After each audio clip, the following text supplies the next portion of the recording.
There's no better way to listen to an inspiring story than when you have David on stage. Now, you finally got to Mama Ngina Children's Home. Yes. That is in South Sea or somewhere. South Sea. Then, which classes did you join? Because back in Mumias, you were in class 2. Yes, first term actually. First term. Yes. Now, a long story then, finally, Mama Ngina. Which classes do you join? So when I went to Mama Ngina had a school that was built by Japanese. It could only accommodate lower classes from class 3 to 1 to class 3, baby class 1, 2, 3. So I immediately joined class 2, sometimes class 3, as in like I would do any of the classes because I was always smart. I was always the best student in the school, you know. So whichever class I would go, whether class 3 or 2, I would still pass my exams either way. And I believe that's why I attracted the new scholarship that came to Allen Grove School. Yeah. Yes. And that's now the coming of the 2 new ladies. Yes. A director and the headmistress. the headmistress. Yes. Uh-huh. So the ladies came into the office and they asked me a few questions. What's your name? I told them David Kamau. Now remember, this is David Kamau here. And they told me I'll be joining a new school, Allen Grove School, along Valley Road. Wow. So No, first. Yeah. What was the feeling? You know, what are you joining telling a new me, school? man? I thanked God. I went into worship, into praise. I took time off to just thank God. At that age, I knew God. I knew who God was. God already had given me a vision. I knew I was going to a good school. I had seen almost the color of the uniform way before I had even attended the school. Man, I just knew I was going to a really good school. And Mama Ngina used to just go to class without uniform because we would wear any color. We had all sorts of uniforms. You'd wear blue, another one red. Anyone would wear anything as long as you're attending a class. You're in class. Yes. So here I'm wearing a really good uniform, blazer. I'm attending school with some of the richest kids in this country, from ministers' kids to who's kids, you know, every kind of kid I'm attending school with. So I joined Allen Grove School. I went to class 3. That was the year 2002 because I was in Mama Ngina the whole year in 2001. Now, yes, no, not the whole year really, but a few months, because 2002 is when I joined Allen Grove School. So 2001, I was in Mama Ngina. Partly, I was in Mama Ngina. Partly, I was at home. Sometimes we would go to school, sometimes we would just stay at home. We didn't attend school all the time. So I joined 2002. I was in Allen Grove School. I was in Allen Grove School for only 2 years, class 3 and class 4. Yes. Now this is what happened. I was supposed to finish my school in Allen Grove School. But when I joined Allen Grove School, an incident happened around after being in Allen Grove School, because I was in Allen Grove School for 2 years. After 2 years while being in Mama Ngina and attending Allen Grove School, I was also a really good student at Allen Grove School. I wouldn't say I was a top performer, because now this system of education is a little bit different from the way I used to go, to be taught in my public school back then in Mumias complex. So I joined class 3 instead of class 2. I went to class 3 straight away. I was never number last, but at least I knew I would be bottom 5 sometimes, and I would go up to number 7 out of, because we were around 20 kids in class. So 2 years later, something happened in Mama Ngina Children's Home. I realized an incident that used to frequently happen there, that we had donors used to bring us clothes, food for kids. So the management allegedly used to take our foods, our clothes. They had business outside the home. So at 3 in the morning, because most of us used to wake up at 4, at 3 in the morning, there's a van that used to come into the children's home and carry our foods and our clothes. So they used to sell our foods and our clothes, some of them out there. So we realized we are surviving on a certain diet. Kama ni ndengu na ugali, na maragwe na ugali. Waka inspire the rest of the kids to protest. We had a hunger strike for around 2 to 3 days, until we attracted the Children's Welfare Association Society, that got on board, wakuja wakaanza question what happened, nini. So after the whole situation, wakafukuza a lot of kids from the home. A lot of kids walifukuzwa, literally walifukuzwa. Wengine wanadanganywa, wanachukuliwa manyumba nje, walifukuzwa. Then I was part of the coup that was involved in mobilizing kids to go on hunger strike because I feel like I was always an activist. I always loved equality. I wanted everybody to be treated equally while I was at the home. So wakaanza kuni-investigate. They wanted to find out if I have any family members in Nairobi and anything. They started calling me to the office frequently, asking me questions, a lot of questions every other day. So I told them of an aunt I had. I knew I had an aunt at FedEx. I didn't know where FedEx was, but I knew I had an aunt in FedEx. So FedEx fortunately was at Wilson Airport back then. And I knew her name was Rahab Njeri back then. So they had to find Rahab Njeri. And Rahab Njeri vile alipatikana akasema that is our kid. Vile aliambiwa we have a son. Because remember I've been away from home for 5 years now. Since 2000, this is 2004, almost going to 2005. Because it was third term, tulikuwa tumefunga shule, tunafaa kwenda tulikuwa tuko na camping Aberdare Ranges huko. Tulikuwa tunaenda huko, tumelipiwa na shule. So this evening nimetoka shule, kufika tu napatana na auntie yangu kwa reception. And you could remember your auntie? I could remember her very well. Actually I looked at her, I was like, umenipata aje? Kumbe after these frequent investigations of kifanywa walimpata. So akasema ni wetu, na akitukwenda kwa ofisi akaulizwa, you guys can you take him to a good school, mtamshughulikia. I was crying nikamwambia me I want to stay here because I'm in a good school. I'm on scholarship. I have done nothing wrong really. You understand? I'm a kid. I just need this life. You understand? They took away that life. She took me away from the children's home. Rahab Njeri, my aunt, took me away from Mama Ngina children's home. And she promised them a lot of things, how she's going to take care of me because she works in a good company and everything. She used to live in Rongai back then. So she took me to Rongai to her place. But she never ever took me to school. Never. Completely. Actually, that's how I almost niache shule na shule yangu ishie hapo. From Allen Grove School, nimerudi Rongai. Nimekaa kwa nyumba sasa sisomi. Kwa sababu unajua ni December holiday. January imekuja sasa ni 2006. 2005 sasa. 2005, yeah. 2005 imekuja. 2005 kukuja, January imekuja siendi shule. The whole of January sikwenda shule. Nikachukuliwa nikapelekwa kwa mko yangu anaitwa Joshua. Joshua pia alikuwa ni Shirongai. Auntie yangu sasa kanipeleka kwake nikae huko. Because nimekuwa sasa stable, nataka kwenda shule. I'm not being taken to school. Kids are going to school, me I'm not going to school. I'm used to school. I even actually I remember I called my grandmother at one time to kaenda mpaka Allen Grove School. I pleaded with Miss Ndirangu. I told her I have been kicked out of Mama Ngina. I don't know why. I am back. I just need to come back to school. I can come from where I come from to here. Please allow me to just come back to school. But they couldn't allow me to go back to school because they told us this opportunity was only for kids in Mama Ngina. Now, since you're no longer there, we don't have any jurisdiction of Mama Ngina. We're just a school.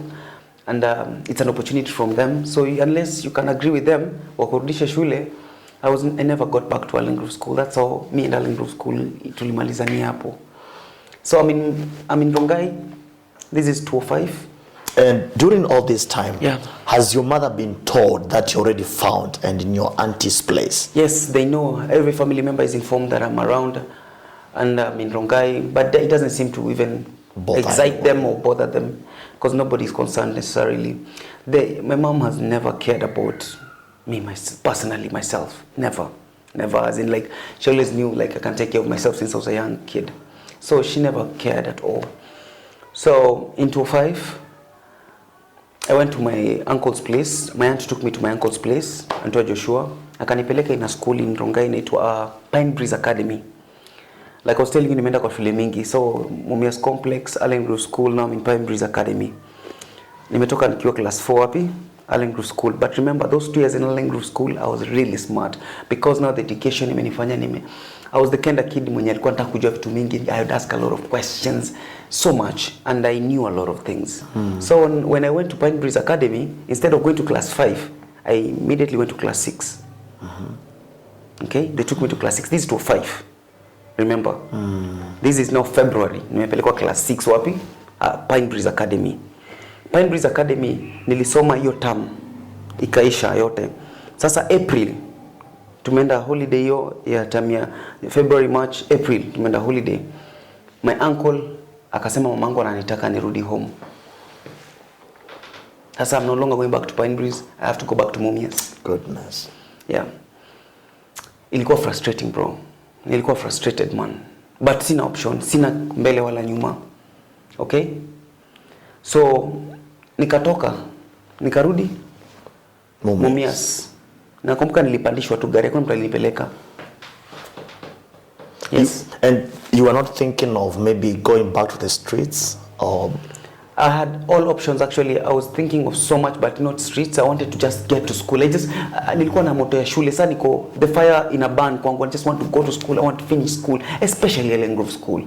You can imagine the school I was in, the quality of education I was receiving in that school. I learned my first French in school, computers in school, and since then I've never been in any computer classes. The computer classes I attended in Ellen Grove School ndio zimenisaidia to date. I can operate a computer very well actually. Unajua, naweza do anything on a computer, anything you want me to do as a professional, you understand? Because I learned that from a school in Ellen Grove School back then. So here it is, I'm going back to Mumias in April. Kwenda Mumias, nimetoka class 6 from class 4 Ellen Grove School. Nimeruka class 5. Sijaingia class 5. Nimesoma class 6 Pine Breeze hiyo term 1. Kwenda Mumias mamangu kaniingisha ile shule nilikuwa nikitoka class 2, Mumias Complex. Basi sasa kwenda Mumias Complex, this is 5. Kwenda Mumias Complex, nikaulizwa which class are you? Nikasema class 8. Because I just want to finish school nitoke hapa. I am back and I know how it is here. It's not the same. It's not going to be. Life yangu itakuwa better. Because si ati mamangu amechange. Raps amekufa. My stepfather amekufa 2004. 2005 sasa my mom is now back single. Nimepata ndugu. Baadaye kufika home kwanza nikapata na ndugu zangu wengine sikuwa nawajua. Now I left, niliacha 2 brothers. Now I'm back, we are 6. They knew they have a big brother somewhere in Nairobi. Now they are meeting their big brother. Okay? Now they are meeting me for the very first time. Home wananitanga daddy. So daddy amekuja. I joined Mumias Sugar Complex. Class 8. Class 8. Yes. Second term. Yes, and Mumias Sugar Complex ilini admit class 8. Second term, kwa sababu walikuwa wanajua I was a smart kid. And I was smart. Because hata KCP yangu nilipass poa tu. Yes, out of 500 I had 349 marks. Yes.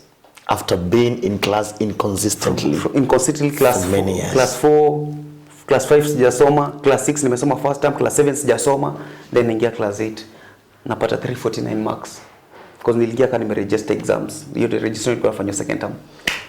And so coming to home you find you got a new family. I have a new family, yes. I have my new brothers. Okay, was your mother excited to see you?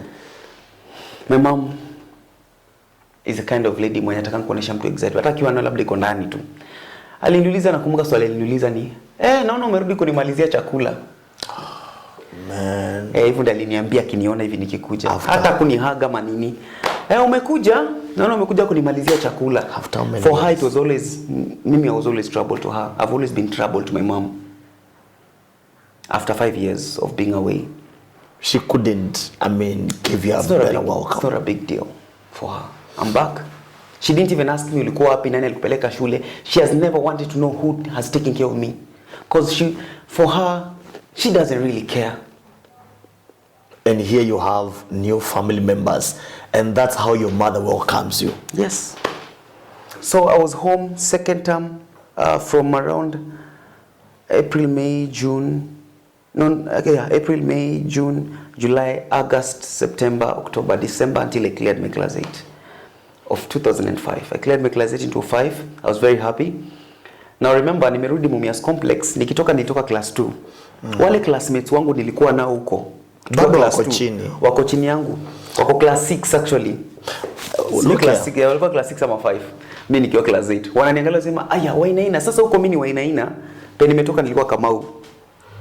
Sasa I'm back here Wainaina. They know me as Wainaina. They all know me Wainaina. Because I was a top student in that school as well nikiwa huko. From the time niliingia shule nilikuwa number 1 always. So parade ilikuwa tunatangazwa number 1. Wainaina was a common name. Yes. And there were no teachers who are still there in that school. They were there. The best part about Mumias Complex, they retained their teachers always. They had teachers who have been there since 90s. And they were always there. Some of them walifunza my aunts who've been in Mumias. Some of them wamesomea shule. So they knew my family very well. And how comes they couldn't tell you're not in class 8? Because I went through an interview process and I passed and it was good. Nilienda kwa headmaster, Mr. Sagala. He died lately, unfortunately. Lakini yeye alinifanyisha interview akanitia class teacher wangu mwenye sana nilienda 8G. na nikapita interview na nikaingia class 8. What's the name of that teacher? We say hi to mwalimu. Mr. Sagala, he died, he was the headmaster. Sorry about My class teacher, I can't recall him, but I know he remembers me. Hello. Yes. That's and amazing. My classmates and everybody else from Mumias complex, yes, I know they remember me a lot. And within a short span of time, you're Yes. through with primary education. Yes, in a very short time, I'm done with primary education. Remember, I joined school almost 99, 2000. Yes. I've been in school for around 5 years or 6 years primary In school. 2005, I am you're done done with your class 8. Yes. Yes, I'm done with class 8, bro. And here comes December, then January, it's time to join school. Form 1. Form 1. Selection happens. Yes. I get called in a couple of schools, but my mom didn't have money to take me to school. So she takes me to a school in Mumias, going to St. Joseph's. And I'm happy she did, because at least that's the only time I thought my mom actually put effort in making sure I went to school. Nilaliona nimepita 349 out of 500. It was good enough for somebody who had not attended all the classes, you know. So St. Joseph's niliingia nikasoma first term na second term peke yake. Of Form 1. Form 1. After kusoma first term na second term, kukuwa na school fees anymore. Hata sikumaliza second term nilifukuziwa katikati. Nikaanza kukaa home. Kwanza kukaa home nikaona mimi sitaozea hapa na niko Mumias huko ndo, and I know Nairobi. This time sikutoroka. Niliambia tu mama, mimi naenda Nairobi penye nilikuwa, cha nikatafute life. Ninakaa hapa nafanya nini? I'm not going to school. Hata bila nikafanye kazi. Yes. So I left Mumias in 2006 around August there, almost before August. Before August nikuja Nairobi. Kuingia Nairobi, niliingia kama the first place nilienda kama nimeenda kwanza South Sea. Nikapitia hapo area mama ngina nikiangalia, nikikumbukanga this place changed my life. Sawa, nilipitia South Sea. Kitu kaniambia hata uingie. Nikaona nikiingia sijui kama nitachukuliwa, nimekuwa mtu mkubwa sasa. They only take kids. Nikatembea nikafuata njia ya South Sea, nikaenda nikajipata nimetokea South B. South B nikaenda mpaka gate inaitwa Kayaba, iko pale Hazina Estate pale chini. Sikuwa najua naenda huko. This time around sijui naenda wapi, lakini nimeamua kwenda na najua nita find place. Kwa sababu nimekuwa nikiishi na hope. Nimekuwa life yangu it's about hope. Kwenda kufika Kayaba, nikapatana fortunately na kijana nilikuwa najua mmoja from Mumias. Yes. Huyo kijana walikuwa ni shiko ghetto. Lakini sasa ni vijana walikuwa wameingia kwa wizi, udingo sana. Walikuwa madingo. Sasa mimi nilikuwa nakaa nyumba ya mabwezi watatu, lakini madingo. Wenye kuna siku hata nikiwa kwa hiyo nyumba nilikujua na makarao. Usiku umelala unasikia tu mlango pum pum, dingo wameingia nayo. Kupata mtu amelala hapo hata si wenye anatafuta. Yeah, because that time walikuwa wameenda wizi zao. So I realized that life is difficult. That was hiyo sasa ni 2006 bado. In that process nilikuwa napenda music. I was into music. I loved music a lot. So I met this girl kwa nitwa Bentos ama Bernard Wanyika Waroe. Bernard Wanyika Waroe and the family supported me. Yeah. Thoroughly. They took care of me like their own kid. Mama yao alikuwa na chamber. Kazi yake ilikuwa ni kurecycle mapepa, plastics, ghetto. Wanaziweka kwa wanazipima, ndio wanaziuza. Una get? So Bentos alinimpress ka bro yake. Akaniambia mimi tuko na place tunaishi, wamechukuliwa kwa nyumba kando, na alikuwa high school hiyo time. So wamechukuliwa kwa nyumba kando, yeye na kazini yake Juma, na mwingine anajiita pia Bernard kama kazini yake brother ya Juma. So mimi wakanipea ka place nilikuwa nakaa nao. So I started staying with Bentos nitoka kwa waizi. Maget? Naishi na Bentos. Sasa tumeanza muziki. Bentos ndo anaimbanga na nenda shule. So si Kenya sifanyi tu ni kusoma. So hiyo 2006 si kusoma hiyo third term yote. 2007 nikakuja. 2007 kukuja. 2007 the whole year si kusoma. I was doing music now the whole year. Nili record music 2007. I was an artist hiyo time, genre ilikuwa ina hit. Airwaves ilikuwa ni crank music. A type of music inaitwa crank. Tuka record crank music, scratch records, isili uko Calif. Mimi na Bentos tulikuwa na group ilikuwa inajiita Wakaya Clan. You did all that music Back in 2007, yes. So 2007 the whole year I was doing music. I was recording music. And I didn't go to school. But then nilikuwa nataka kurudi shule. So what I did is I remembered nilikuwa na best yangu tulikuwa tunasoma Nearland Group School. Anaitwa Adam Kinuthia Maingi. Adam was my classmate in class 4. He was always the top student. He was a really good friend of mine. Kuna tema wangenipea ride. Juu alikuwa anaishi Nairobi West na mimi naishi Mama Ngina Children's Home. So the dad would come pick them up alafu ani drop Mama Ngina alafu waende kwao. So nilikuwa nimejua kwao tayari juu ile time kitu pick. Sengine wanapitia kwao wana drop ndio wanatupeleka Mama Ngina. Umeona fika hizo? Nikaamua kwenda kwao. Kuwatembelea. Yes. Ninde niombe usaidizi. Wanipeleke shule tu nimalize shule. Na hivyo ndio nilifanya. So 2007 around October hapo nikaenda Mama Ngina, nikaenda South Sea. Nikapitia hiyo route, nimepitia side za Hazina, nimeenda shopping center, nimeenda metokea South Sea. Nikaenda mpaka hapo civil servants hizo ma area huko. They live around that area. I won't say exactly where but that area. So nikaenda knock gate yao, nika ring bell. Then fortunately the mom ndiye alitokea kwa gate. Na kuniona hivi akaniangalia akaniambia, I know you. She could definitely remember me and I started crying immediately. Hata nilikosa words za kuongea. I cried like a kid. Man, I cried. Kumuona tu hivi I cried because alisema tu because ari yangu ilikuwa ni anakosa kunikumbuka. Nitaanza kujiexplain aje. Yeah. Aliniona tu hivi akanikumbuka. Kaniambia what happened to you? Then can invite kwa nyumba. That's the family that actually paid for my, let me say, changed my life after that. They introduced me to church first. I started going to church, Nairobi Lighthouse Church. Then it was at City Stadium. I'm still staying at the ghetto, Mukurukayaba. So they introduced me to church. And then she asked me to find a school. Because all I need is a school. I need to go to school.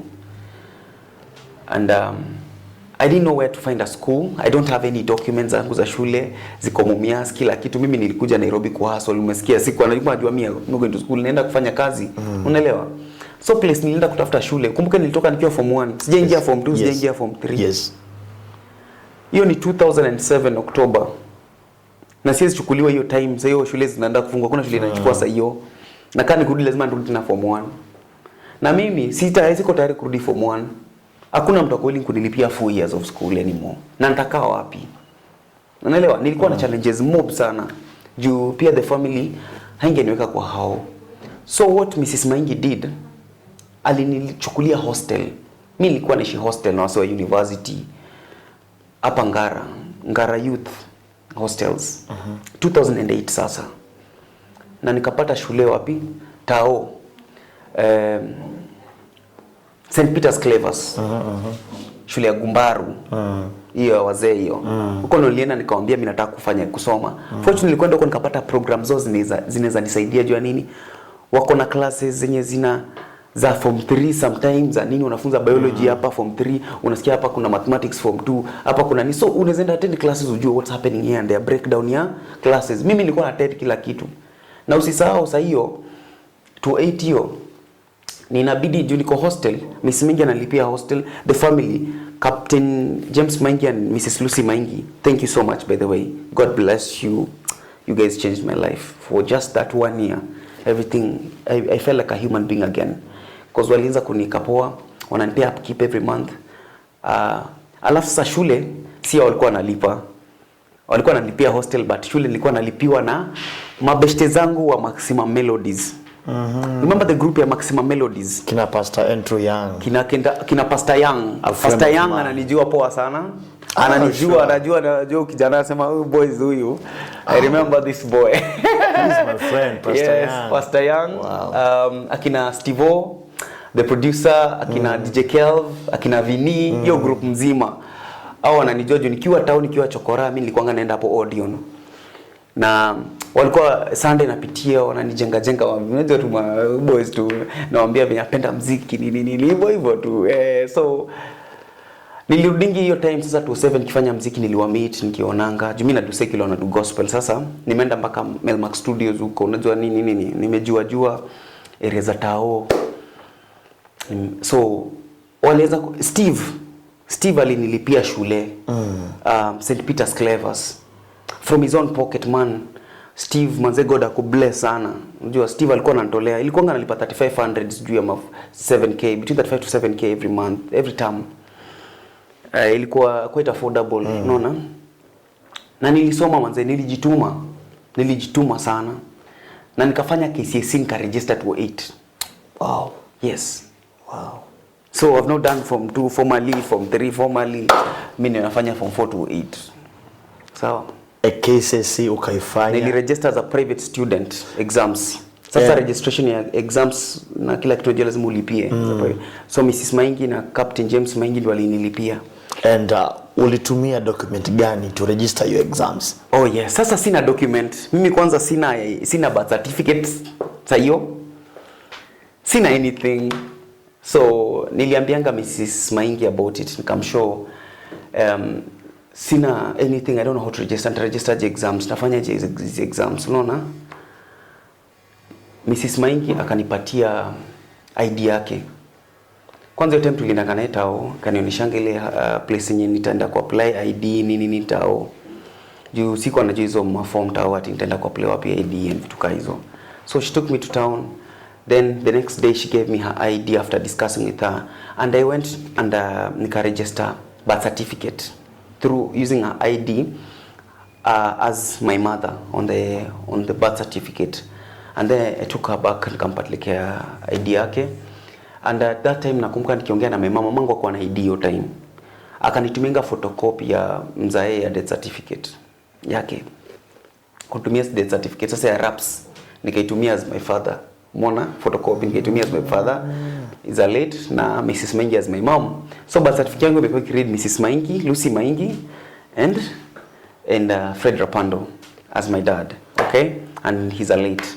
So that's why I registered my KCSE. And that's the documents you use to register your KCSE exams. Parents, we should be there for our children. Yes. We are the best, beautiful treasure for them. Yes. David's story continues. Make sure you catch with us to know what happened after the KCSE exams. Yes. Thank you for keeping tuned. This has been New Life with me, your host, Authentic Festus.